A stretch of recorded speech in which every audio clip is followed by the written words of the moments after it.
Hello, I am New York State Attorney General Eric Schneiderman, and I want to thank you for joining me today for an important announcement about protecting survivors of sexual assault here in New York. I'm extremely proud to stand here today with an incredible group of leaders in the fight to protect survivors and to provide for equal justice under law. Sonia Osorio of the National Organization for Women of New York, Judge Judy Harris Kluger of Sanctuary for Families, Josie Torrielli of the New York Alliance Against Sexual Assault, Christopher Bromson of the Crime Victims Treatment Center, and I also want to acknowledge other advocacy organizations who have joined us in this effort, Safe Horizon and the Downstate Coalition for Crime Victims. We're all here today to announce a significant step in our efforts to ensure that all survivors of sexual assault are protected. As you may know, when sexual assault survivors go to the hospital, within 96 hours of an assault, they're given a forensic rape examination, which includes what is known as a rape kit. These kits aim to secure any evidence on a victim's body, clothes, or personal belongings to preserve possible DNA evidence and other evidence for police and prosecutors. These kits are used on what is undoubtedly one of the worst days of a survivor's life. The absolute last thing they should have to worry about is how they'll pay for their care at the hospital. And we have found, contrary to law, that way too often they do have to worry. On average, sexual assault survivors pay more than $900 for their emergency care, and that's even with private insurance. That is unconscionable, and that's why New York law, since 2005, has provided that these services should be given to survivors free of charge through the state's Office of Victim Services. Unfortunately, an investigation by my office has found that dozens of rape survivors have been wrongfully charged for this emergency care at one hospital in direct violation of New York law. Today, we're here to announce the results of that investigation into these violations of law and a settlement that we hope will help ensure New York survivors will not face this inexcusable situation in the future, and that we hope will provide a model for other medical institutions.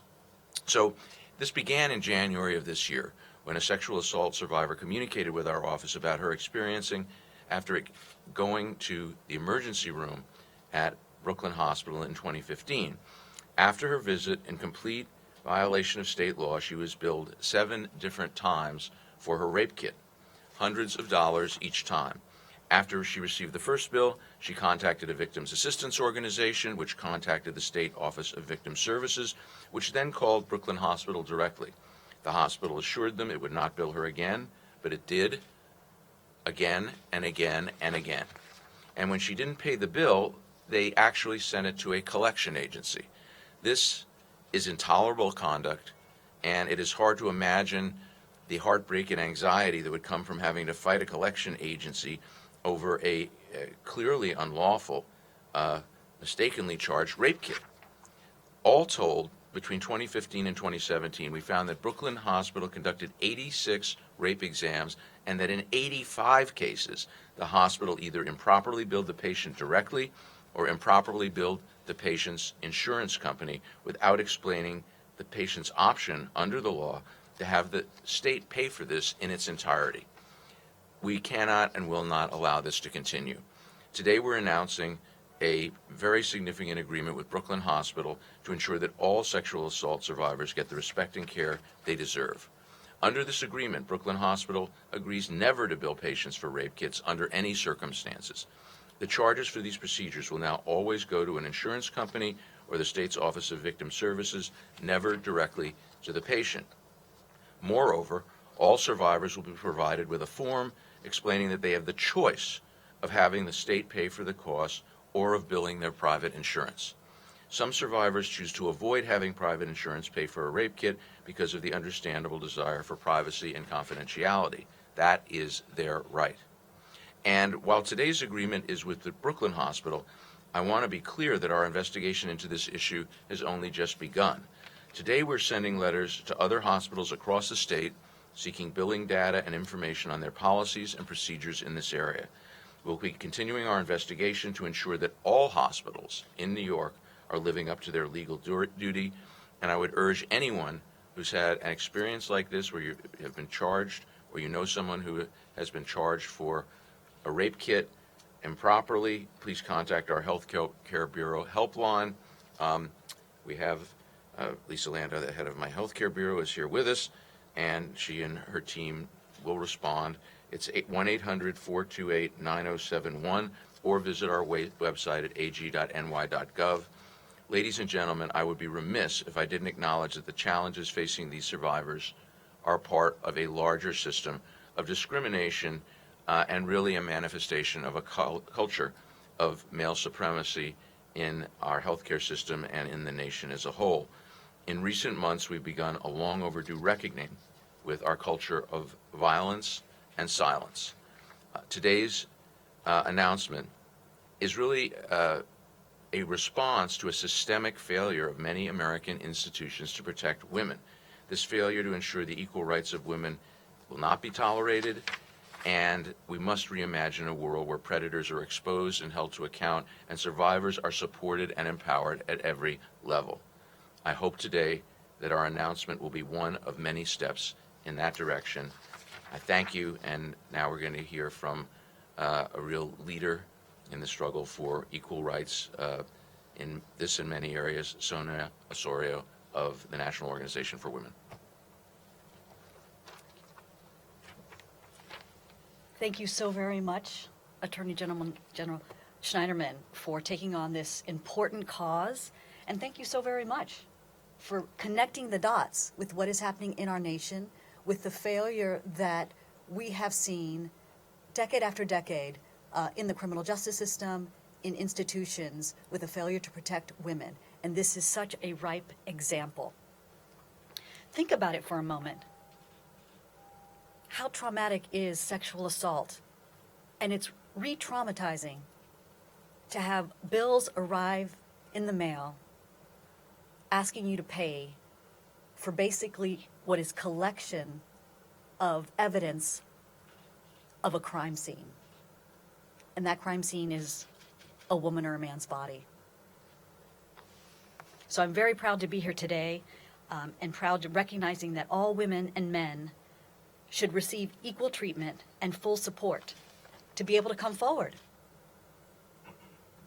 If people know that they are going to be billed hundreds upon hundreds of dollars, think about the chilling effect that that can have with coming forward. This is very, very, very important.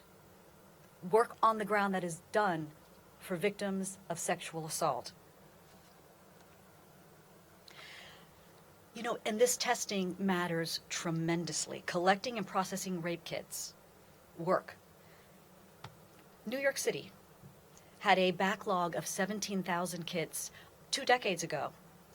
It resulted, when all those kits were finally tested, something that the National Organization for Women and the advocates here today pushed to make happen. It resulted in 2,000 DNA matches and 200 cold case prosecutions. The arrest rate for rape increased from 40 to 70%. Serial rapists were taken off the street. So the collection of this evidence is critical to public safety. And I can't imagine anything that sends the message more loudly to the community and to survivors and their families if they cannot have their rape kits tested and paid for as part of the criminal justice system and the services provided that they need. So thank you so much for being here. Thank you again, Attorney General, for taking on this very, very important work. Thank you. Thank you very much. And now we're going to hear from Judge Judy Harris Kluger of Sanctuary for Families. Thank you. Thank you, Attorney General Schneiderman, for your leadership on this issue. So I am currently the Executive Director of Sanctuary for Families, and we assist victims of domestic violence, sexual assault, and sex trafficking. But I hearken back also to my years as a sex crimes prosecutor and then a judge, really being outraged and shocked that this is the state of our city at this point. The fact that a victim of sexual assault who goes through the trauma and the pain of physical assault and the emotional ramifications of this would get a bill for a rape kit that is used to find and prosecute their accuser. So in this day and age that this is still happening is really something that can't stand. So I think the settlement with Brooklyn Hospital is a first step towards ensuring that this doesn't happen again. And I hope and feel that the hospitals that are doing this now will come to the same kind of settlement and not re-traumatize the men, women, and children who suffer sexual assault in our city. So thank you, Attorney General, and I look forward to working with you on this and other issues. Thank you. Thank you, and these organizations are great partners for our office in many different areas. But ladies and gentlemen, from a law enforcement point of view, we have to do everything we can to ensure that victims of sexual assault come forward. In the criminal justice system, we don't charge you for the cost of fingerprinting. Think about it. This is not something that is the way our criminal justice system works. This is pure and simple discrimination based on the type of crime, and victims of sexual assault, women or men, have to know it is safe to come forward. They will not be charged. We take a major step today to correcting what is clearly a systems breakdown. This is not, when it's 85 out of 86 survivors that have this problem, this is not one or two rogue employees. And we intend to see that all the hospitals in New York State get their act together, follow the law, and that survivors of sexual assault will come forward so that law enforcement can do its job and that they will receive the support and empowerment they need. And with that, if you'll direct your... Oh, I'm sorry. And with that, we're going to hear from another great ally here, Josie Torrielli of the New York Alliance Against Sexual Assault. Good morning, everyone. We're honored to be on stage today, and thank you so much, A.G. Schneiderman, for bringing awareness and attention to this important issue.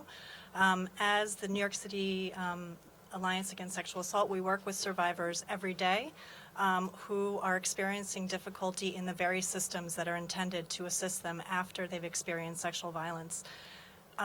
Bringing awareness to this issue is so important. We want every survivor to be able to seek medical and forensic care if they need it. And we want every survivor to be aware that these services exist.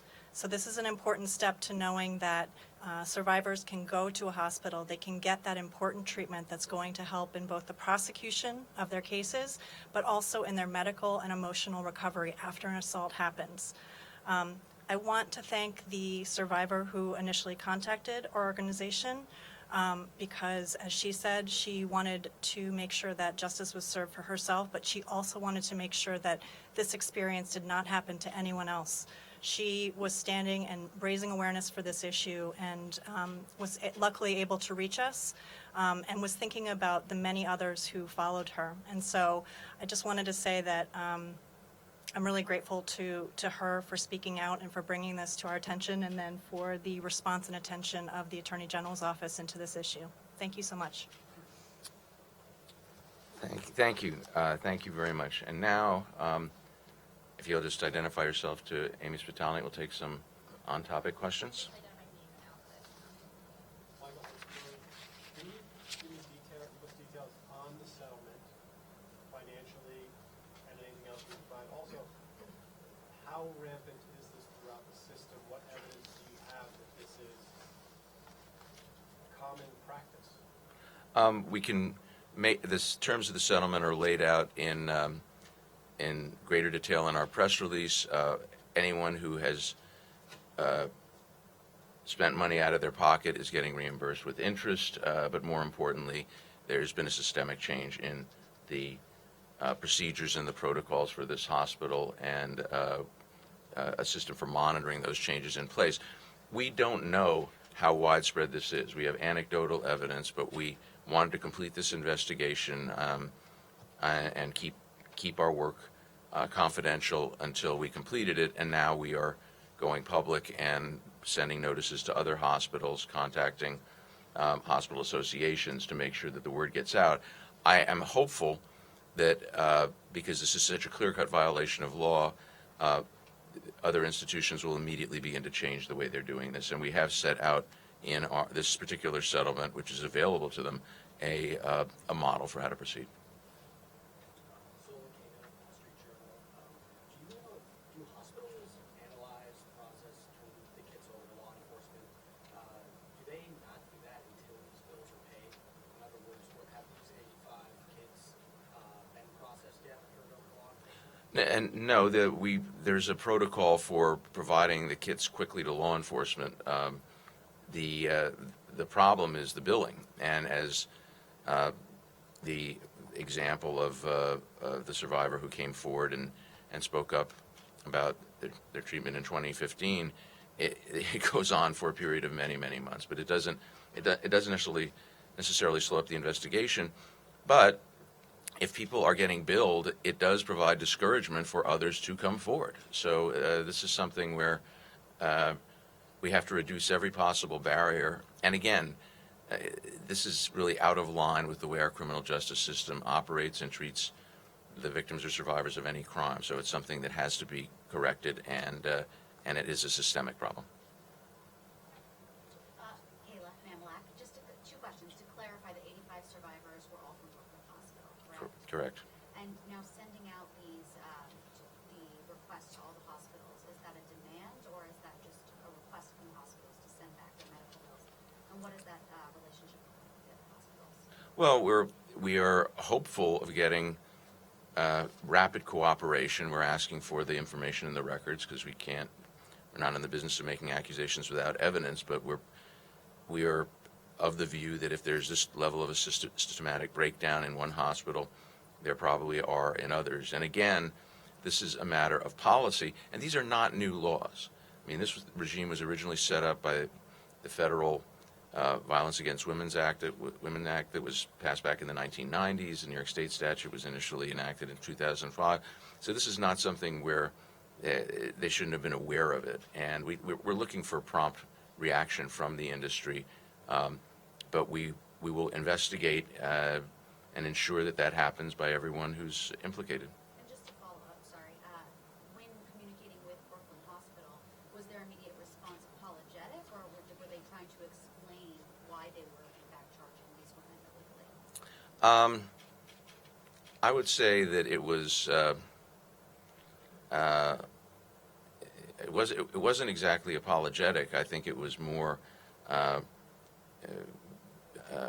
avoidance of sort of initially avoidance of taking responsibility. This is always a glitch in our billing department. Those people screw up a lot, that kind of thing. But this is not a glitch. This is not something that is acceptable or dismissible. And as we gathered the facts and determined that it was 85 out of 86 times, then the attitude changed, and they did enter into a very strong agreement, which we think will serve as a model for others. I guess my question is that you said that they kind of blamed it on the billing department at first. They said, oh, this is a glitch. Did they not realize this was happening, or was this happening kind of under their noses and they were shirking responsibility?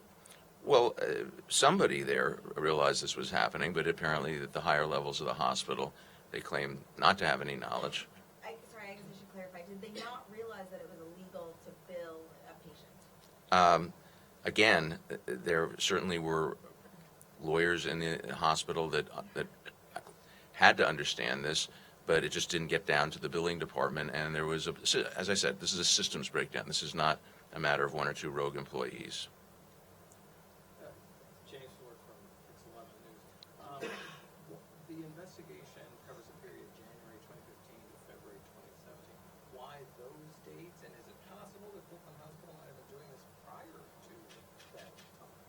It is. We were able to gather the information that was easily available to us, that they had good records for, and we established that this had been going on. We received our initial complaint only in the beginning of last year, and made a determination that it was the essential thing was to get them to change their conduct going forward as quickly as possible and to set a model for the rest of the institutions in the state.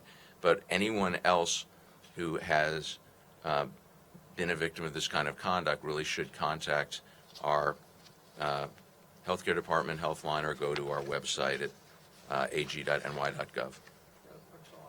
did you determine, you said that other letters are going out to other hospitals. Can you tell us which hospitals and whether or not you can, how was it determined that those specific medical centers would be getting further? Well, we're not identifying the hospitals at this time, but it was based on our analysis of data. It gave us a good idea of where an appropriate first cut would be, but we are calling on all hospitals in the state to fix this, as I say, have been in touch with hospital associations to make sure they're aware of this also. Hi, Julia Papa, do rape survivors get any sort of notification that they are not required or should not be paying for this? They are supposed to be. That's part of the requirement of law, and that's why we've required now a form that we can verify that that all survivors will receive. But that's part of the breakdown in this situation. And who's supposed to tell them that? Hospital employees or police? Yes, the hospital employees. So, Rich Lamb, WCBS, so there's no other financial punishment on this hospital outside of the reimbursements? Is that it? There's no extraction of some sort of financial punishment? Not at this time. We were focused on them adopting new protocols and fixing the problem going forward. But you're saying they were doing this knowingly? We are saying that it was a breakdown in the system, and there are people in the hospital who knew or should have known. We have not got. It's not like we have evidence of someone saying, "Oh, this is the law. I'm going to willfully decide to break it." But you're saying that there are lawyers who work at that hospital, and how would they? Should have known. Should have known. Okay. You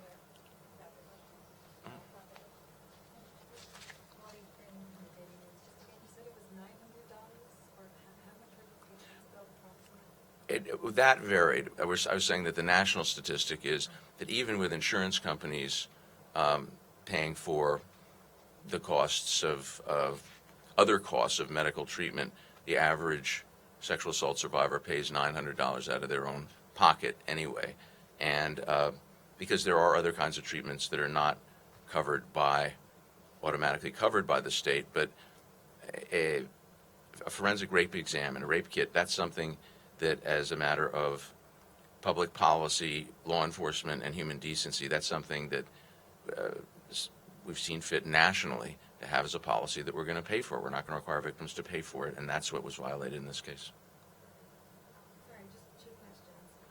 The first one is just on Molly's thing is, you said it varied the payment, or the amount billed. Can you just give a quick range, as much as this or as little as this? And then the second question is just to clarify, the state law as it stands from 2005 is that a hospital has to bill the patient's insurance or the state, depending on I just want clarification on exactly what the protocol is. Correct. The protocol is that a survivor has a choice. They can choose to bill their insurance company, or if it's a family policy, they don't want family members to know, or for whatever other reason they don't, then the Office of Victim Services will cover it. And that's a choice that they should be allowed to make, and that's what the form that the hospital will now be using makes clear. So the hospital will now give them a form saying, do you want to bill your insurance or the state, but what was the protocol before? The protocol before was that they would not advise the patients of their rights, and in one case that we looked into, the one that I was speaking about, the patient kept getting bills for sometimes $400, sometimes $300 and some odd dollars over and over again, and it seemed clear that the system was broken in that they didn't advise patients of their rights and didn't follow the law, but that also, in this case, they actually turned it over to a collection agency that was just sending bills that were sometimes even inconsistent bills without clarity as to what they covered. Sorry, I guess what my question is more like, was there not a protocol in place statewide before that said you have to provide a patient with a form that says these are your two options? Was there no statewide protocol? There was much less clarity than there is now provided for in our agreement. We're hoping this agreement will become a new model for the state. So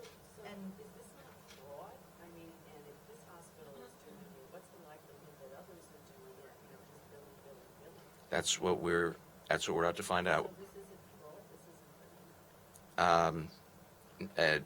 No, we haven't determined any criminal conduct. It's the high standard for intent and a different burden of proof. Our first focus is on the survivors. We want to make sure they're all treated fairly going forward, and anyone who has been a victim of this sort of conduct should get in touch with our office right away. We wanted to complete one investigation as quickly as we could to establish as clearly as we have in this case that this is a systems breakdown, and we're looking to see where there are other systems breakdowns.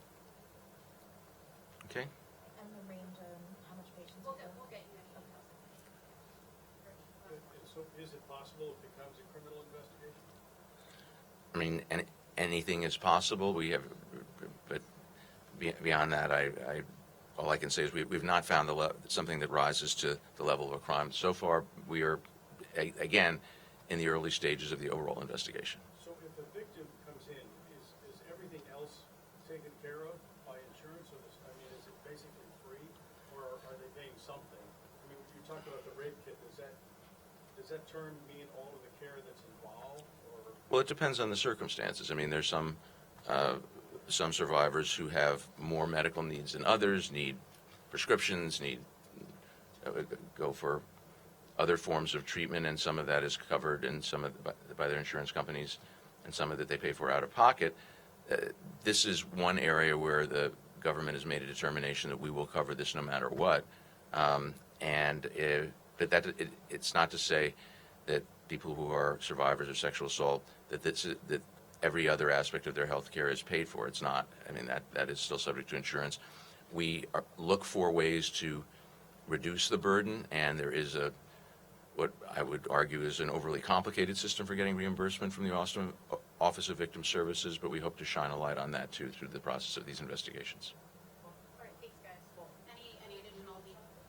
Yeah, related to Harvey Weinstein, is your office investigating for corporate culpability of the company and what they may be responsible for in relation to any agreements or, federal? I mean, I don't comment on ongoing or potential investigations. I think it has been reported that we've been in touch and requested information from the company. So that's beyond that. I don't have any further comments.